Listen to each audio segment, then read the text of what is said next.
Well, it's been a little while since I've done one of these, but I'm down here in Pierre, Louisiana. I may not pronounce that exactly right, but my good friend Jerry Rousseau here can straighten me out on anything I mispronounce.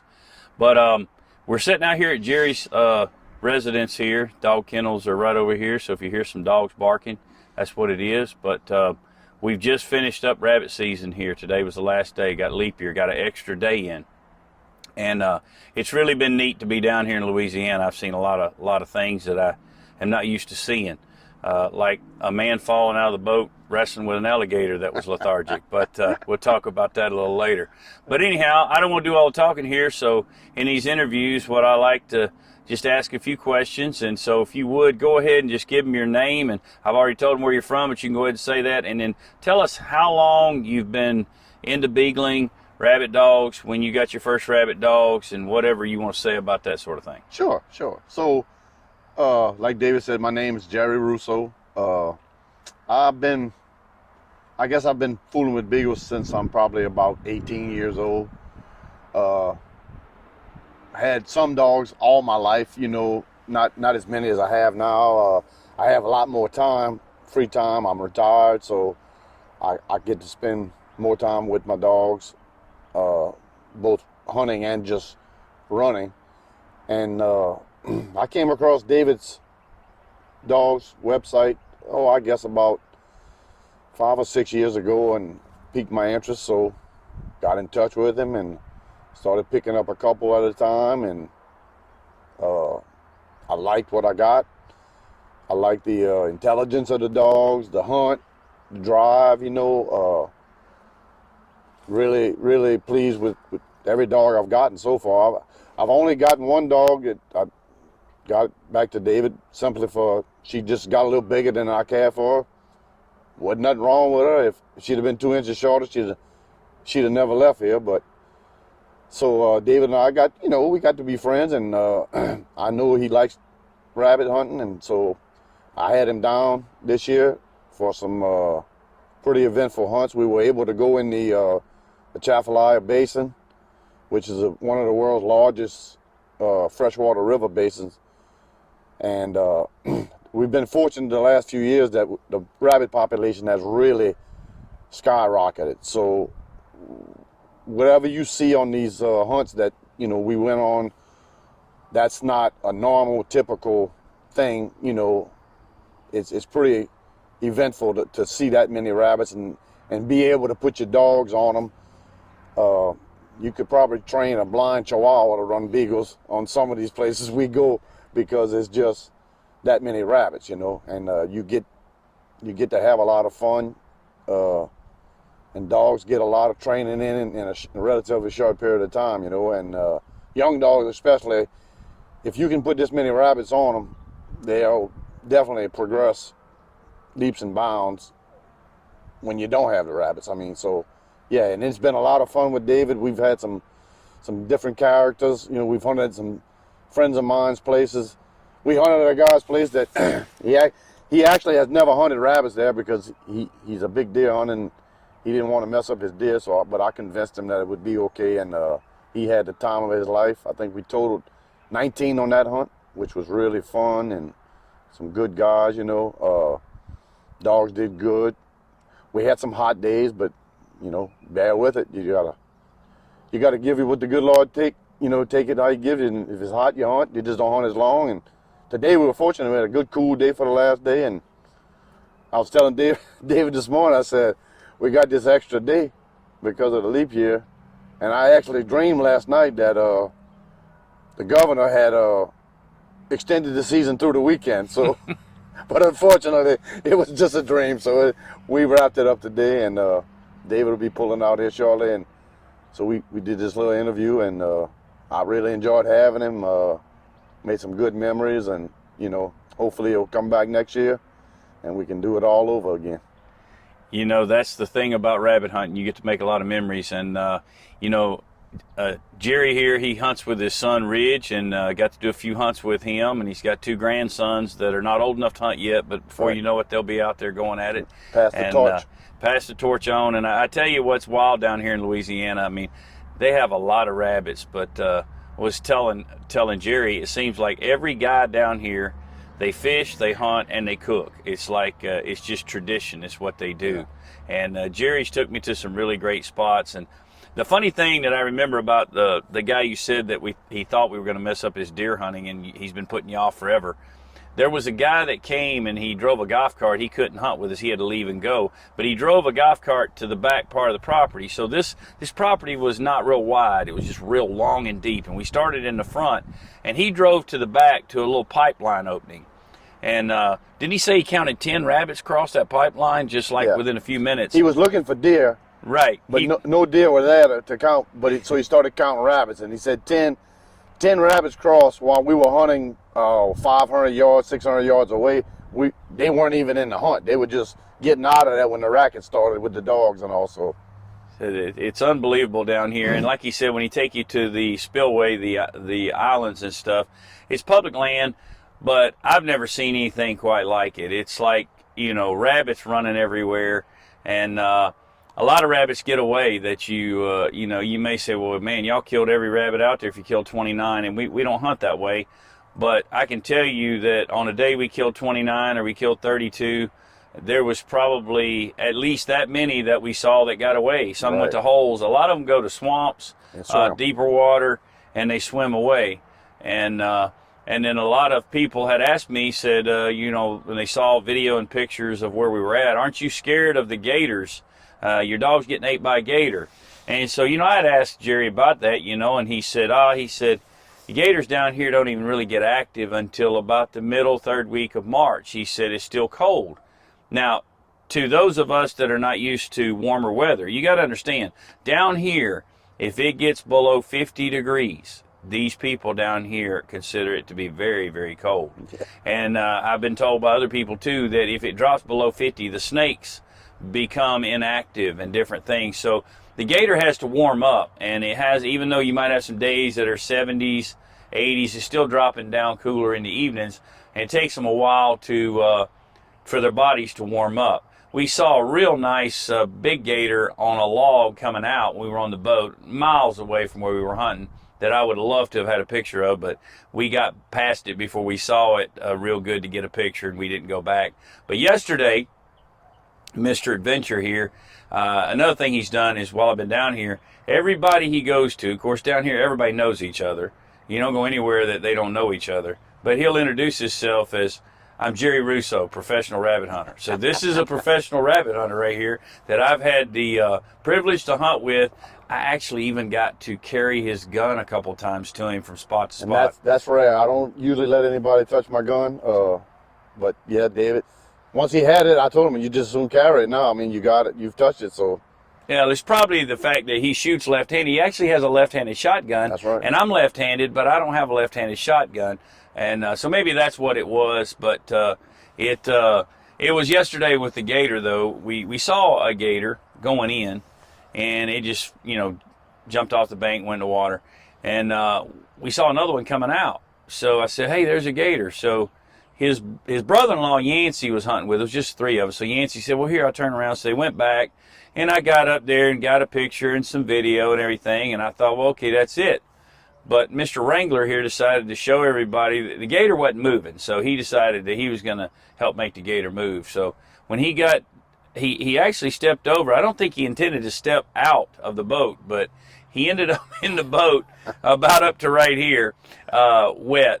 And he got the gator, grabbed it by the leg, and the gator's tail knocked his hat off. So if you haven't seen that video, you need to go watch that. It's on my Facebook page. Maybe I'll include it on this at the end so you can see it. But that was quite an entertaining show. And he had to ride back with wet pants and wet underwear and wet socks. Just to show that a gator at this time of the year, how lethargic it actually is, that you got to pull on it and grab it. So you really don't need to worry about your dogs or anything, getting eaten. Now, I wouldn't come back in 2 months and suggest that you would do what I did or let your dogs out in an area like that, because they like dogs. Yeah, they will get them. That would be bad. I know a customer of mine in Texas that lost a dog to a gator running. It's a lot warmer in Texas So obviously he wasn't happy with the loss of the dog to the Gator, but that does happen sometimes. But you were talking about so what are some of your dogs out of? Okay, so I have dogs out of Pepper, which is one of David's studs, and then I have dogs out of Ugga, Happy Girl, Hunt. I can't remember all the females right off, but that's Your last pup, the youngest one you have, came out of Blackbriar. yeah, Blackbriar and Ugga. That cross, beautiful blue tick dog. I mean, good bill, good mouth, good speed. You know, just I take one like that every day. You know, never get tired of those dogs. They're a joy to work with, easy to handle. You know, and all the dogs that I've gotten from David have been started dogs. I just rather have a dog and train it myself for the pleasure and the pride of doing it. And also, everybody has a preference of, you know, what they like their dogs to do, how they handle, the way you call them even. I mean, you know, they respond to calling the same like any other dog, but I mean, you got a certain way you do it and they respond. I mean, so they get used to you, right, and they're your dogs. So, you know, I'm not saying somebody else can't hunt them, but it's just that the way you handle them and the way you do it, and I have nothing but praise for that. Those dogs are super intelligent. You know, beagles have a reputation of maybe possibly being hard-headed dogs or whatever, but you know, with the technology we have now, training technology with the collars and all, you shouldn't have to worry about hitting a dog or kicking a dog or anything like that. You know, you just use the beeps and a little shock maybe every now and then to tune them up, but after that, it's just let's go hunting, man, and it's just a pleasure. And you know, a lot of people, I've got some customers that all they want's a finished dog, and that's fine. A lot of them won't give a started dog a chance because they don't really know what a started dog is. They think they're going to have to do a lot of work to it. And, you know, you can tell them how much work you had to put into it. But the one thing I'll say about the finished dog versus the started dog is this. You know, when you buy a man's truly finished dog, if I sold somebody the best dog I feel like I have in the kennel and it's 3 or 4 years old, there's not one thing that guy has done to make that dog what it is. It already is that. That's right. So all he did is reach in his pocket and buy the dog. And there's nothing wrong with that. I'm not knocking that. But what I'm saying is you'll get more pleasure and pride out of taking a young dog that started and carrying it on to finished because you killed the first rabbit with it, you introduced it to the gun, you've developed that dog. And so you can lay claim to how good that dog is because of you wearing your boots out and spending time with it. And everything that dog is at 4 years old, then you had a lot to do with it. And you've done a great job finishing yours out. Yep. But another thing is when he comes up, I know he doesn't come to see me much anymore. I think he comes to see Avery. Yeah. Well, Avery's like a little hidden gem, you know. until you meet her and spend a little time with her, she looks like any other little 5-year-old curly-headed blonde girl, but she's not. She's something. She's a special little girl, and you can have a conversation with her, talk about anything, and she may throw in a few little things that she would like to do or has done. So yeah, I enjoy going up there. But now she's becoming of age and she's got to go to school now, so she can't hang out with Pops like as much as she would want to. But I'm sure on her free time she'll be back at the kennels, you know, when she's not at school. So no doubt, she loves customers. She loves dealing with customers, and I've got some pictures of her and Jerry out there talking about whatever they're talking about and watching the dogs run and everything. And so she's always got something funny to tell you most of the time. But I tell you, there's a lot of rabbits down here in Louisiana. So your pup that you've got coming up, you shouldn't have a whole lot of trouble getting it started. I don't think. I've actually taken her out a few times with a couple of the older dogs, and I mean she goes in every race already. Now I won't tell you that she started, because I don't think she is, but that shows you before she was 6 months old that she would have, you know, enough intelligence and want and try to go and stay with those older dogs, because that's where she wants to be already. So it's just a matter of me bumping into a couple of rabbits and letting her get a whiff of it, and I think from there it'll be all good. And that's a pup you raised. That's not Yes. a pup that came from me. It's out of the bloodline. Exactly. And it's never been to a training pen. Nope. So first time I took it out, it went with the other dogs and stayed probably for the first 2 hours. But you know, you got to realize a dog that's less than 6 months old will not have the stamina as a full-grown dog. So after 2 hours, naturally she kind of got tired. So, but you know, to see that the promise already, you know, it was like, man, this is unbelievable. And I can't say enough about it. I'm looking forward to it, because I know if God says the same, I'll build a hunter next year, and she'll just be an addition to the pack that I already have. So, well, you know that there's some people that that all they have is finished dogs, and I'm not knocking that. That's great. I mean, you're set when you have that. But for me, I'm not going to say I get totally bored, but it is not the same excitement of a new project for me. When I go out, and if all I took was my dogs that are 2 to 5, I know what they're going to do. There's usually not going to be a whole lot of surprises. I mean, they may burn one up better than you thought they would one day, but there's not going to be any, oh man, I didn't expect it to do that. I already expect them to do what they're going to do. They're a rabbit dog. And when I take a young dog out, first time taking it out and it stays for 2 hours, I'm fired up and excited as can be. That's a major accomplishment, and you just get to watch that dog develop, and that's just something that I have a passion for, is watching young dogs turn on and figure out what their purpose in life is in being here. And that more excited probably than anything, but I have been excited to be down here hunting rabbits, and it's been a real joy and a pleasure, and I appreciate everything that you've done. And I don't know if there's anything else you want to say, but I just want to tell you that I'm grateful for the opportunity to come down here. Glad to do it, man. In this business, guys like us, we like the same thing, we enjoy the same thing, and our dogs are, like I tell people that I take hunting maybe for the first time. They're not used to rabbit hunting with dogs, and I tell them, I said, this is how it goes. There's God, my family, and then my dogs. So that's how much I care about them, and expect them to be careful around them.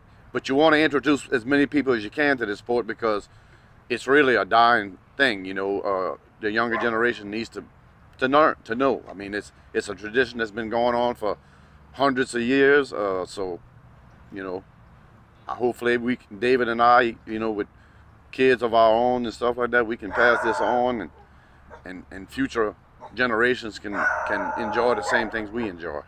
Absolutely. Well, I guess that's a wrap for the interview. Yep. Thanks for everything, Jerry. Absolutely, man. All right. We got a gator right over here on the bank, just barely in the water. What y'all say that is? About a 5-footer, 4-footer? Yeah, probably 4 or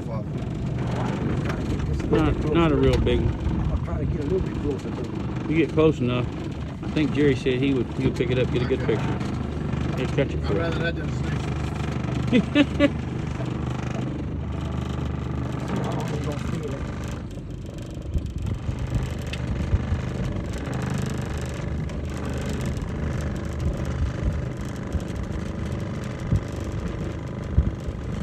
He's real docile right now.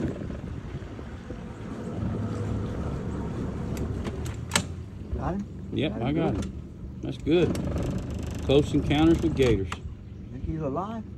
I don't know. You want me to touch him, see if he's alive? Oh no. You want me to catch him? He's 5 foot or better though. Yeah. That cold water got his ass. That cold water's got him very docile. Jerry the I gator. got my little golf right here, babe.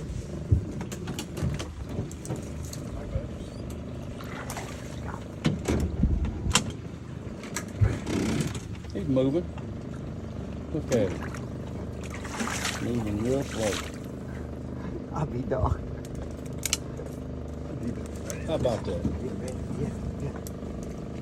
Jerry gonna crawl in here You with gonna me. get no Oh, water, Jerry, you- oh, Jerry, Jerry, Jerry. Look at this. Look at this Gator man. Look at this Gator man. Knocked his hat off. Soaking wet. Professional beagle hunter and gator wrangler. There goes the gator.